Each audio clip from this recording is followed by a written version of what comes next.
When you were a child, did your dad ever tell you off for something totally unreasonable? Like the existence of a traffic jam? Because that's a totally normal way to treat your 8-year-old son. Ugh, I can't believe we're in this traffic jam now. This is all your fault, Henry. Did you hear me, Henry? Henry, listen to your father. Do you want to know the really funny thing? Well, Henry wasn't even in the car. What's the matter? It's Henry. He's disappeared. What? I think we might have left Henry behind. Yes, they'd left him at home. Kevin McAllister out of Home Alone style. I can't believe we did that. We left him behind. We are such bad parents. Did your dad ever publicly shame you for the heinous crime of acting like a totally normal 8-year-old boy? Henry, you come out of that toilet now, or I'll give all your toys away, and you won't have any pocket money until you're 94 and a half. Okay, Dad. You know that things are bad when even a random member of the public rebukes you because you're bullying your own flesh and blood. If any of these things ever happen to you, then you are the victim of abuse. Stop. 2 things. Number 1, you already did the exact same thing for Horrid Henry's mum. Have some originality, dude. Are you really going to James Somerton your own video? Number 2, watch this next clip. Does this really look like an abusive father to you? Can't you fix it, Dad? I don't think so. No more races. The end of an era. Or the beginning of another. What do you mean? A new go-kart. Bigger, better, faster, stronger. Really? The fastest go-kart the world has ever seen. Yes! But first, we've got to make it. It looks like this is going to require some deeper analysis, and well, you've seen the runtime, you know what's coming. Why is a cartoon dad in a popular British kids TV show so similar to Harvey Dent out of Batman? The Horrid Henry writers have created a man who's capable of outright bullying one episode and then being Dad of the Year in the next one. Who do we blame for Horrid Henry's dad? Because he's a character that exists seemingly without a head or a tail. Who's even responsible for writing the whole Horrid Henry television series anyway? It's bizarre that the creator of Horrid Henry didn't contribute at all to the Horrid Henry television series. Well, I'm 100% certain that, at the very least, Francesca Simon, as the creator of the Horrid Henry character, must have made an absolute ton of money from the Horrid Henry TV series, the Horrid Henry movie, and the Horrid Henry video games in royalties. Wouldn't it be absolutely crazy if she hadn't made a penny in royalties from any of them? Foreshadowing is a literary device. H-Bomber Guy's right. More on the money situation coming later in the video. Part 1. Meet Silly Simon. Meet Horrid Henry's dad, aka Silly Simon. Doesn't bother me. Silly Simon. Ugh, I hate it when he calls me that. Silly Simon? He's the wife of, wait, what's her name again? Right, we still don't know. That carrot casserole was amazing, Henry and Peter's mom. For the purpose of this video, let's go with fuming Francesca, because Francesca, the mum, and Simon, the dad, spell out the creator's name, Francesca Simon. It works, right? Henry's mum is voiced by Tasmin Heatley, and Henry's dad is voiced by Wayne Forrester. Here they are together saying, well, you can probably guess what they're going to say. Don't be horrid, Henry! Silly Simon is 6 feet tall and wears a blue jacket with an orange turtleneck jumper underneath. He looks perfectly normal, but he's totally insane. Like, loco. This man is the Jekyll and Hyde of the Horrid Henry universe. Do not let his turtleneck fool you. God knows it fooled me. Part 2. The Cult of Silly Simon. Silly Simon is regarded in a surprisingly positive manner by Horrid Henry fans. You can tell this happened when reading comments on a debate that happened on the Horrid Henry subreddit. Yes, there's a Horrid Henry subreddit. Deal with it. A user asked, who is the worst Horrid Henry parent and why? Immediately, many fans leapt to the dad's defense, condemning Mum in the process. This user said, He is the more likeable of the parents, as he is nicer and more reasonable than his wife. Another user said, "The dad didn't seem malicious when telling Henry off, in my opinion. He never meant to hurt Henry or upset him, unlike Henry's mother." This user concludes by asking, who else thinks dad should divorce mum and take full custody of Henry and Peter? I mean, I've certainly heard worse ideas. Given the clips we explored together at the beginning of the video, clips which don't exactly cover Silly Simon in parenting glory, perhaps it's surprising that the Horrid Henry fandom likes their dad quite so much. On analysis, it seems that there are two reasons for Silly Simon's popularity. The first one is obvious. Compared to the mum, their dad is, at least, somewhat decent towards Henry. As this user points out, the mum played favourites and it was obviously Peter. Henry seemed to like his dad more than the mum because the dad gave him fairer punishments for what he did. Just as an aside, how damn tragic is that Henry prefers his dad for the sole reason that he punishes him fairly. He still punishes him, just in a fair way, and that alone is enough to win Henry's affection. It's just awful. I mean, talk about a toxic household. In comparison to a mother that literally celebrates when a clown jokes that he'll make her own son disappear, then yes, I too will concede that the dad does seem somewhat reasonable. We have cake! Not until the show is over. How clever you are, Henry. How would you like to be my assistant? What? For the Box of Bewilderment! I shall now attempt to make this clever little boy disappear. Bravo! Bravo! Oh, lovely. You know you've gone way too far when even moody Margaret is horrified by your lousy parenting. This happened at Henry's birthday party, by the way. Happy birthday, mate. The second reason for Silly Simon's popularity is slightly stranger. Lots of Horrid Henry fans seem to have developed somewhat of a crush on Silly Simon. This fan laments that nobody talks about how attractive he is enough. I can't find a single fanfic of him, no fan art, and hardly any edits. The user then decided to take matters into their own hands, posting a plethora of drawings of Simon, which are amongst the most upvoted posts in the history of the Horrid Henry subreddit. Whilst one user stated, "You're getting bullied in these comments, but I get you," another was shocked, stating, "You need urgent mental help." Don't we all? I'm going to park this element of the Silly Simon character here. He's a cartoon, for crying out loud, and a poorly animated one at that. If you want to explore the Silly Simon fandom, you'll have to do it yourself. Try the Horrid Henry subreddit. It's a weird part of the internet, and I wish you luck. Trust me, you'll need it. Part 3 is Dr. Jekyll. Silly Simon does have his moments of awesome parenting, sure. Indeed, the main difference between Henry's mum and dad is that the dad does, in some episodes at least, show that he loves Henry. The episode Horrid Henry Eats Out is a great example of this.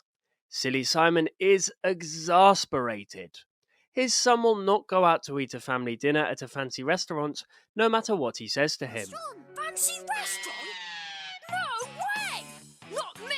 Henry lives up to his Horrid Henry moniker, love that word, and decides to flush the car keys down the toilet so that they cannot travel to the restaurant. Henry! He's got the car keys again. Henry, I'm coming in there.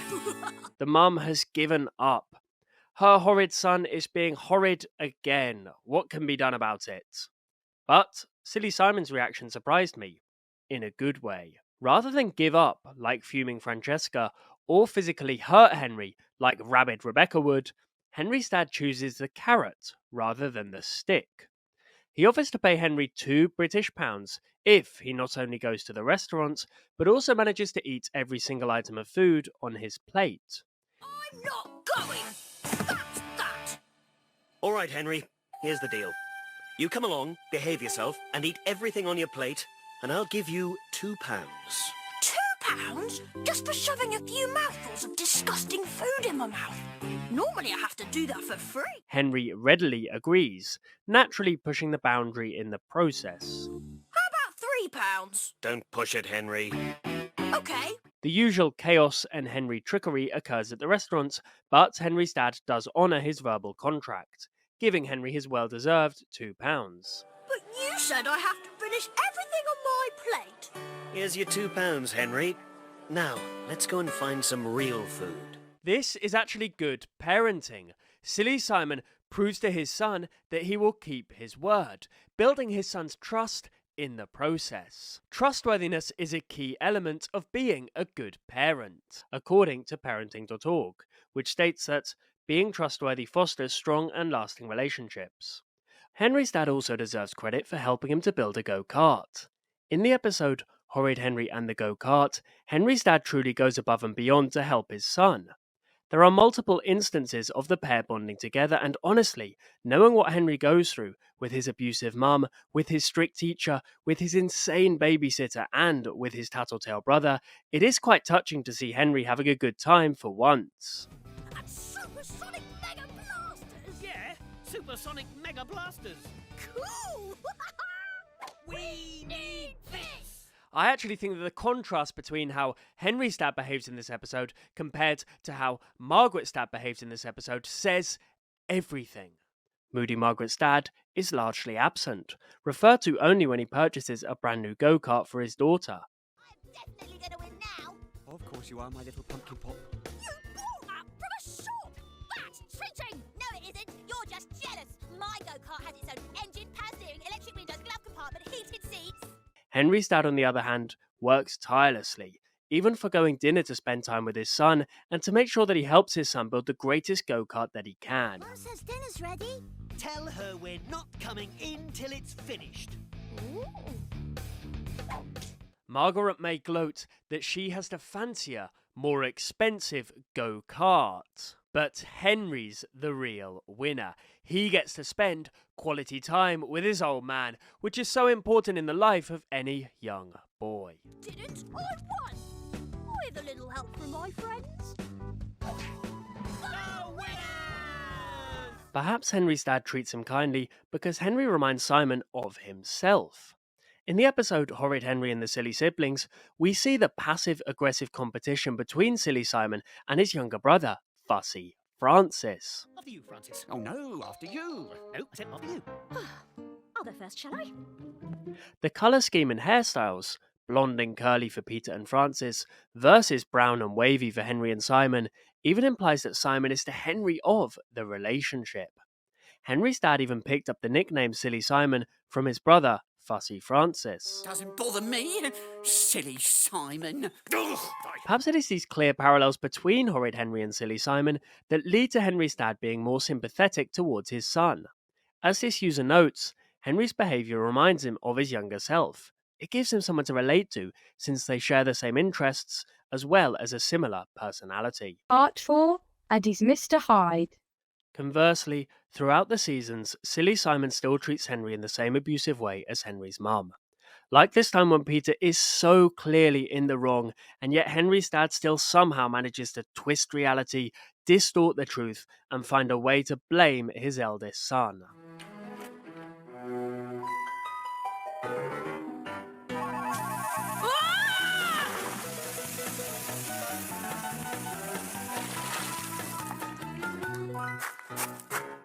Henry! It was Peter's fault! He sprayed me! Don't tell lies, Henry. It's true. I sprayed him. Well, Henry, you should have got out of the way when Peter was watering the flowers. What's the big idea? I don't care that this is a kids' TV show. This kind of injustice makes me angry. In the immortal words of Horrid Henry, it's just not fair. This next clip will make you even angrier. It's fuming Francesca, our old friend, pouring salt onto this already gapingly unfair wound. Henry, you're filthy. I can't have Great Aunt Greta seeing you like that. Bath, now. But now!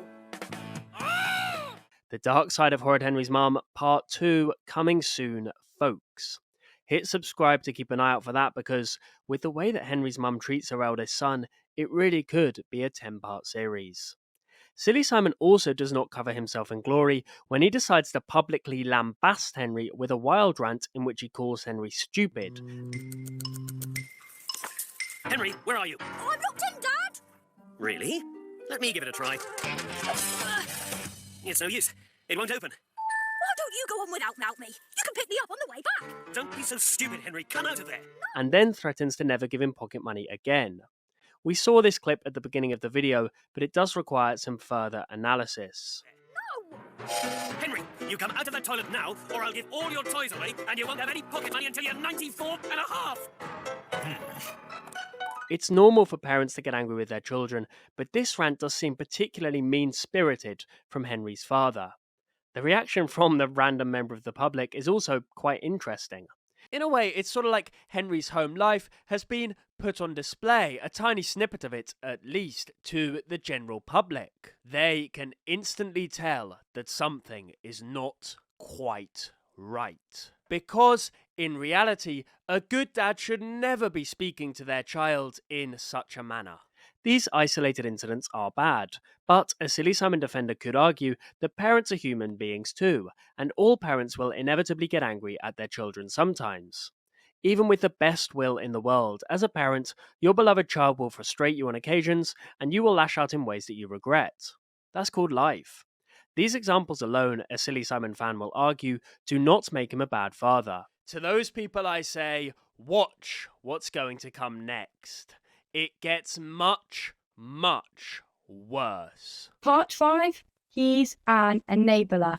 An abusive home environment, according to the academics Bank and Burraston, is characterised by child maltreatment, neglectful supervision, and sibling conflict. Unfortunately, although we have seen that Simon is capable of treating Henry with compassion, he is contributing to an environment in which he is being abused. Silly Simon defenders, please answer the following questions. Why on earth does Henry's dad hire rabid Rebecca as a babysitter despite being fully aware of her reputation for physical abuse? Why does he then rehire her in later episodes despite witnessing this very incident? Coming ready or not!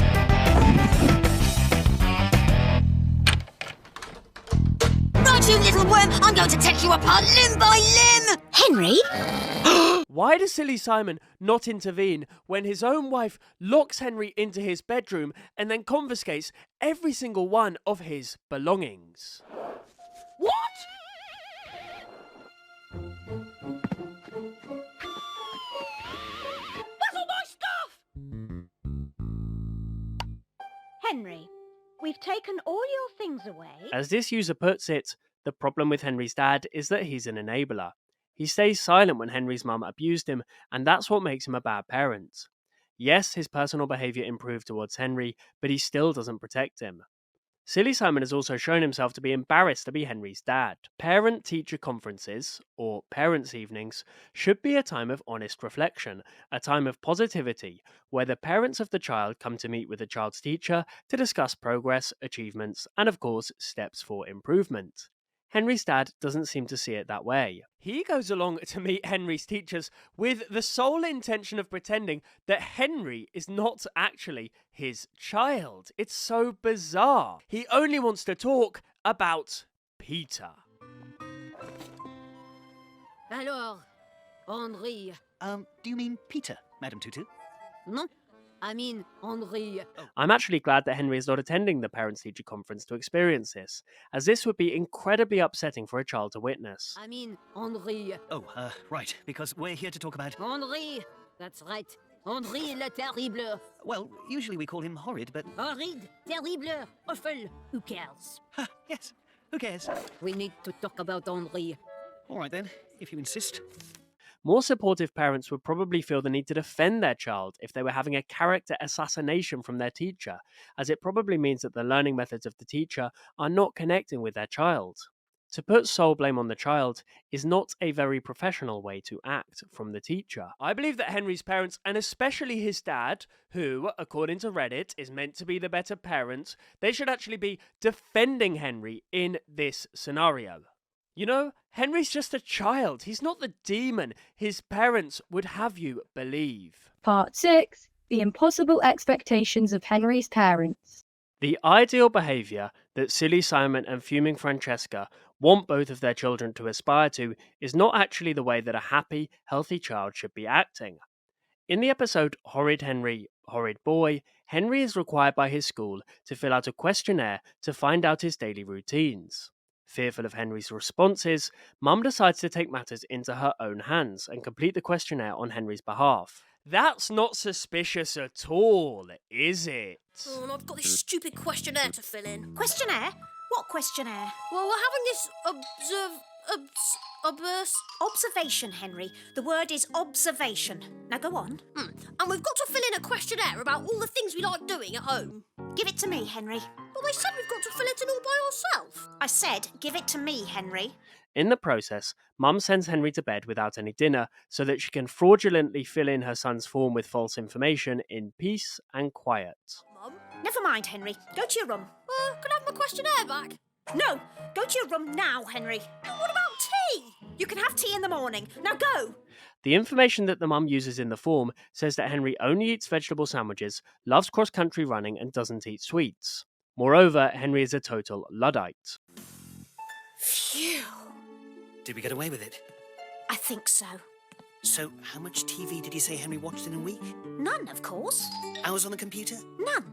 He does all his homework every night, even when he gets double. These lies are totally supported by silly Simon. He knows that what they're doing is underhand and actually frankly disgusting, but he chooses to go along with it anyway. I've got a letter for you from school. For us.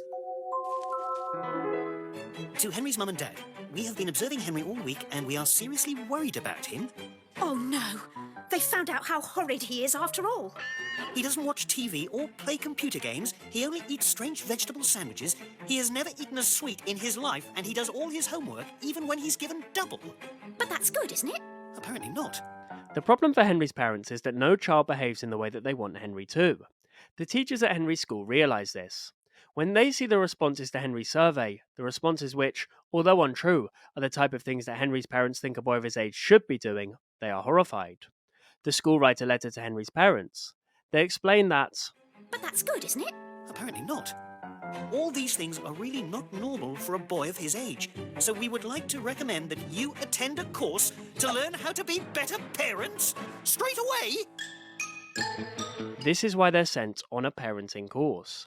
Not for the way that they actually abuse Henry, but for the form they filled in that describes how they think Henry should be acting. Ironically, the way that Henry acts is actually totally normal for a boy of his age, so if they had just let Henry fill in the form by himself, there would have literally been no problems at all. 8-year-old boys are not angels, and frankly, it would be weird if they were. On a milestone for 8-year-old child's list, children of this age are described as having quickly changing emotions. Angry outbursts are common. Many children are critical of others, especially of their parents. They may seem dramatic and sometimes rude. Indeed, even if Henry did meet his parents' expectations, chances are he would still be desperately unhappy. Part 7. Nobody's perfect.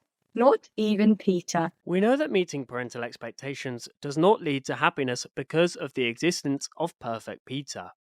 Peter does more than any child possibly could in order to meet the expectations of his parents. And yet, it does not make him happy. Instead, it actually causes anxiety for him, as the expectations set by his parents are completely unrealistic for a 6-year-old boy to meet. You can even see that facade slip away the very second he thinks he is not meeting his parents' expectations. The time that Peter accidentally smashes a vase and subsequently thinks that he'll be disowned is a prime example of that. Come on, Worm. It's not the end of the world. Oh, but it is. Mum will be so cross with me, she'll never speak to me again. She'll banish me from the house, never to darken her door again. Peter is the victim of golden child syndrome, when a child is raised to be perfect, pleasing and superior by narcissistic parents. Golden child syndrome fascinates me, so let me know in the comments if that's something you would be interested in me doing a video on in the future. When you mold your character to fit exactly what someone else wants, you don't in effect really have a personality for yourself. You're an empty vessel, a shell of what a human being should be. This makes you vulnerable to strong personalities outside the family unit. In a family where meekness is praised, how could a child ever think to stand up for themselves? Peter is rolled over with ease by bossy Bill. Take this time that Bill tries to use Peter as a seat. I'm top dog. Hey? Bossy Bill? Thanks, Peter. These canteen seats are so hard, you know. You're so very right. Come here, you. Ow! No one uses my worm of a brother as a seat. Thank God Henry was there to intervene and protect his brother. The same thing happens when rabid Rebecca physically abuses both Henry and Peter. Henry stands up for himself, calling the police on the monstrous Rebecca. Hey, this is my hiding place. We have an intruder in the house! Come quickly! An intruder! When this fails, he then adeptly locks the abuser in the cupboard, ensuring the safety of him and his brother. What does Peter do? He stands up for himself too, right? Well, no. Peter instead lectures his brother that he's mistreating a guest. Henry, maybe you should stop. It's not nice to scare others. Peter is growing up in a toxic household too, make no mistake. He is fully deserving of our sympathy. This user writes, Henry being title character means his issues are more talked about, but Peter's issues are valid and should be mentioned more. Some people forget that Peter is a pressured golden child, a little goofy guy who likes rabbits and his friends. The pressure on Peter to be a perfect child will likely have devastating consequences for the youngster when he grows up. This user on Reddit says, I think it's bad parenting to endorse him to be that perfect all the time. I'm not saying the parents should turn him into some sort of bad boy, but they should have been frank with him that when he grows up, a lot of people are going to turn away from hanging around with the goody two-shoes attitude, and this will negatively impact him. Example, imagine working with someone like Peter, someone who will tattle if you spend 5 minutes extra on a break, or constantly boast, look boss, I did the paperwork 1 hour early. That makes everyone else look bad. Basically, the parents should have allowed him to cool his jets, and while celebrating his achievements, should have also been real with him. This user speculates that Henry grew up to defy the odds and became a world-renowned physicist. His parents, realizing how they had treated Henry so poorly, repeatedly got in contact with him and pretended as if their parenting had steered him on this path. Henry would always say, talk to Peter. He's the addict who needs your attention. Golden Child Syndrome. Not even once. Part 8. Tumbling down the Horrid Henry rabbit hole. I know that we're quite far now into the video, but I still don't feel happy. There's a splinter in my mind, and there's a question that I just can't shake. And I now realise that it's seeped into the pore of everything I've ever done on Horrid Henry. How? Just how? How did the writers allow the parents to be this bad? The way that the parents treat Henry just isn't okay. It's cruel. A 5-year-old watching Horrid Henry could watch Silly Simon bollocking his son and think that's a normal way for parents to behave. If Henry's dad does it, then it's okay for my dad to do it to me too. Never mind that, as Peter Fonagy writes, words are humans' most powerful tools, and harsh language used against children can damage them for the rest of their life. Moreover, when a child that has experienced this grows up, they can suffer from low self-esteem, increased nicotine, alcohol, and substance use, increased risk of anxiety, depression, even psychotic disorders. Sometimes in books and movies, you have parents that are over-the-top bad, in a way that makes you sympathise with the child protagonist. Think Matilda. She's neglected and mistreated by her parents in such an obvious way that you can't help but be on the side of the protagonist. But Henry's parents are bad in a more normal, middle-class way that's actually quite insidious. They're normal enough to not seem like villains, especially to children. They're normal enough that when we watched a TV show when we were kids, we thought they seemed normal. The parents are the grown-ups. They're in the right, therefore, and of course Henry, the child, who's being told off, must logically be in the wrong. The clue's in the name, after all. Horrid Henry. He's horrid, whereas his parents are the sensible model citizens having to deal with their miscreant son. Why can't Henry be more like Peter? Why can't we all be more like Peter? Silly Simon and fuming Francesca aren't bad in a humorous way either. Peter Griffin from Family Guy is far from perfect, but he's funny. He's a bad parent most of the time, but he's so bad that sometimes you can't help but laugh. But who even writes Horrid Henry? Who is responsible for creating, legitimately, the worst parents in British television history? Who do we blame? Part 9. Who actually writes Horrid Henry? If you answered Francesca Simon, you're half right. She writes the books, and the books alone. The TV series is based on her creation, but Simon herself had no involvement in the animated series. The mastermind behind the television series is actually a woman you've almost certainly never heard of, unless you're one of the very few people that have watched this video on YouTube. The person behind the Horrid Henry television series is a woman named Lucinda Whiteley. This information is quite hard to come by, but it is revealed in the BAFTA video about the Horrid Henry voice actors. And quite often we change things while we're going along with Lucinda's permission. My name's Lucinda Whiteley, and I'm the series producer and also the writer. I've been writing for Horrid Henry since the very beginning. So, who is she? What's her deal? Why hasn't anybody heard of her? Why did she make Henry's parents like this? Part 10. This is why his parents are like this. I think I know the answer to this. The clue lies in the Horrid Henry books written by Francesca Simon. You see, in the books, Henry really is a wretch. A newspaper article describes Book Henry as being an aggressive, selfish, and witless boy, not just mischievous, but bordering on psychopathic. But Lucinda Whiteley didn't like this Henry. Perhaps she thought the audiences couldn't connect to such a wretched child. Perhaps she thought that the real Henry wouldn't sell many DVDs. So she made a change. It's a very subtle change, but it did change the course of Horrid Henry history. Lucinda Whiteley made Henry nice. In the books, Henry isn't nice once. From the first page of the first Horrid Henry book, it says, Henry threw food, Henry grabbed, Henry pushed and shoved and pinched. Even his teddy bear Mr. Kill avoided him when possible. Francesca Simon herself said, I wouldn't like him as my child. No real children are like that.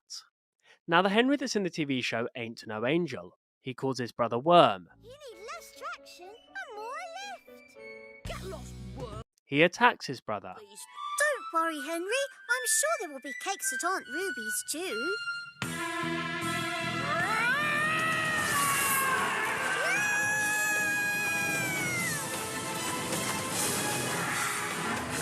But he's also likeable, like the time he comforts Perfect Peter. Come on, Worm. It's not the end of the world. Oh, but it is. Something like this would never happen in the books. Francesca Simon herself said that if Henry were king, he would send Peter to prison where he would live on bread and water for a full year. Interestingly, even with the nice version of Henry, there was uproar in the UK about the negative impact of Horrid Henry's TV character on children. A BBC article describes how Emmerdale actor Adam Thomas asked, anybody else ban their kid from watching Horrid Henry, or is it just us?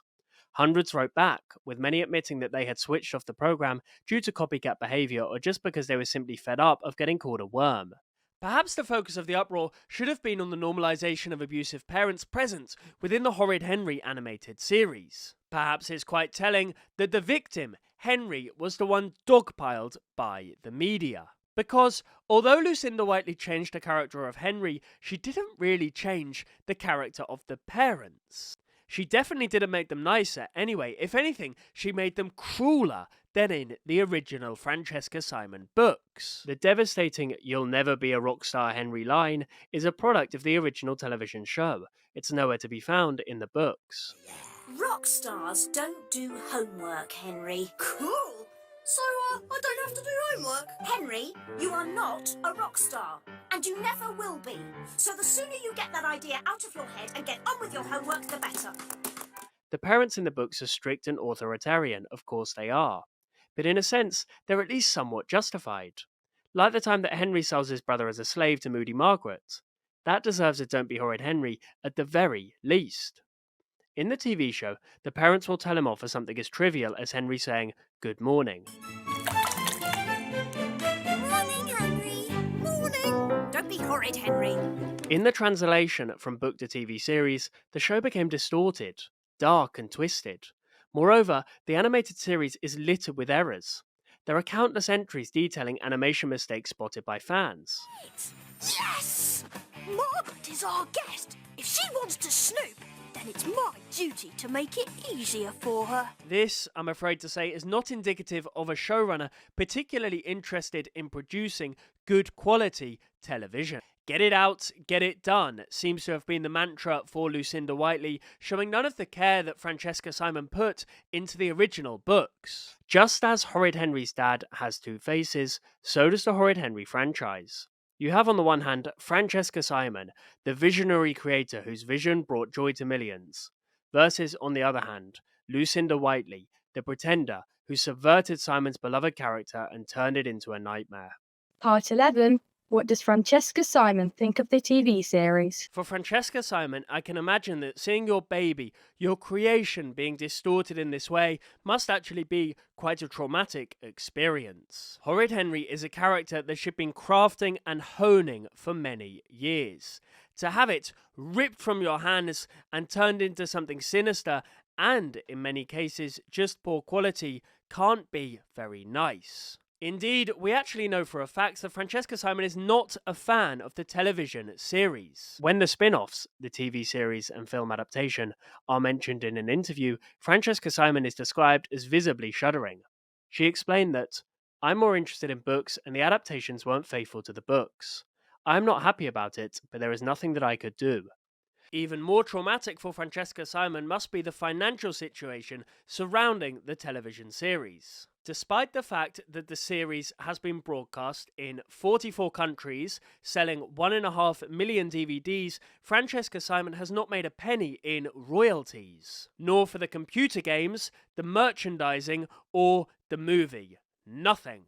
She did receive a modest production fee each time that a series was made, but I'm guessing that this paled in comparison to the millions of pounds in royalties that she could have made from the series, from the computer games, from the merchandising, and from the movie. The Horrid Henry series is, after all, described as being CITV's most successful show ever.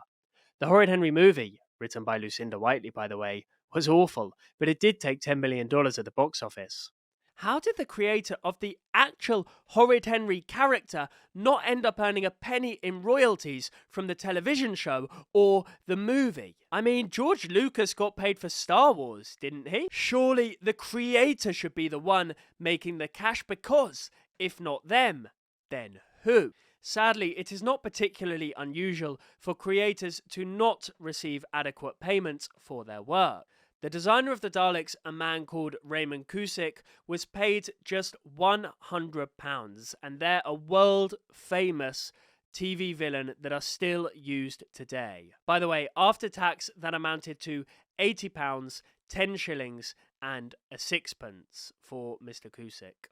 This knowledge will not make it any easier for Francesca Simon. A newspaper article explains how Francesca Simon blamed her publisher Orion for failing to use a lawyer when drawing up a contract with Oxford-based production company Novel Entertainment. She explained, "I relied on Orion to negotiate with Novel. They did a poor deal. They did not use a lawyer. They assigned the worldwide rights forever with no reversion rights, for non-use for example. They allowed Novel to roll up the profits of one series into the production costs of the next, and to pay themselves whatever production and other fees they wanted without any limitations."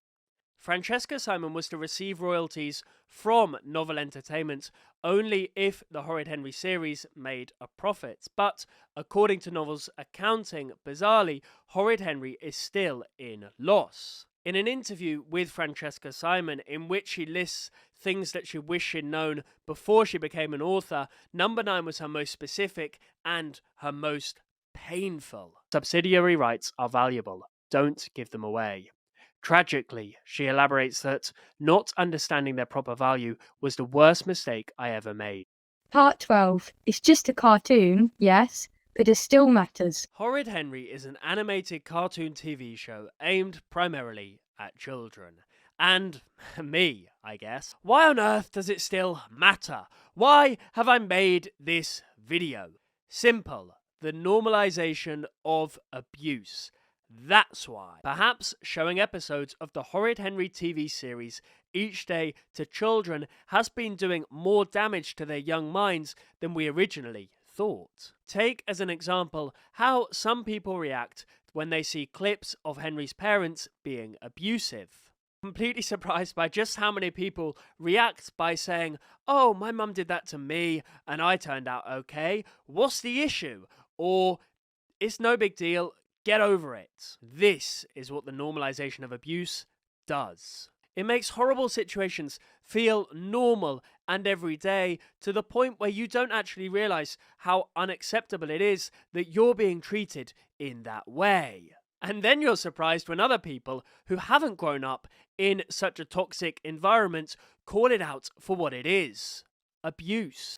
The Horrid Henry animated series was written by super well-educated people. But it really feels like they got away with it with Horrid Henry. Lucinda Whiteley and the other writers involved made something fairly successful, I would agree with that, but we need to remember that it was based on the work of Francesca Simon, her original character, and moreover, it made abuse feel normal for kids across the globe. Part 13. Where does Horrid Henry go from here? Horrid Henry is a dead franchise. There are no new series on the horizon, no new video games, and certainly no movie. Dear God, one was enough.